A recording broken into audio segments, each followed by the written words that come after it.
As a decrepit father takes delight to see his active child do deeds of youth, so I, made lame by fortune dear spite, take all my comfort of thy worth and truth, for whether beauty, birth, or wealth, or wit, or any of these all, or more, entitled in thy parts do crowns sit, I make my love engrafted to this store, so that I am not lame, poor, nor despised, whilst this shadow doth such substance give, that I in thy abundance am sufficed, and by a part of all thy glory live.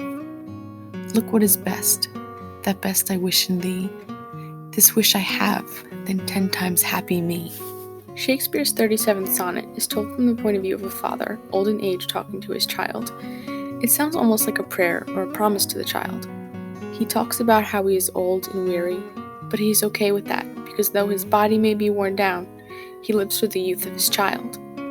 He doesn't care what they grow up to be and what successes they have, few or many. He will thrive through them all. Reading the poem gave me the image of a father holding his child as he rocked them slowly to sleep in his arms, and spoke this poem to them softly. In the second line, when he says, his active child do deeds of youth, it sounds like later on in the child's life, when he is playing around in the front yard as his father watches him from the porch. There are a few times when he associates royalty to his child. One part is when he says, for whether beauty, birth, or wealth, or wit. Along with looks, intelligence, and personality, he mentions birth. Birth signifies the family that the child is birthed into, and at the time of Shakespeare writing it, aristocratic and noble families were seen as better than those that weren't.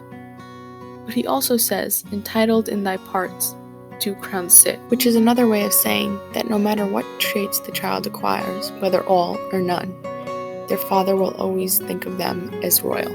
Toward the end of the sonnet, he says, whilst that this shadow doth such substance give, that I in thy abundance am sufficed. I thought this was ironic, since usually when someone talks about living in someone else's shadow, it's not seen as a good thing.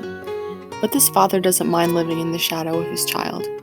He looks forward to it, actually. As long as his child is happy, he is happy, and that's all he really cares about.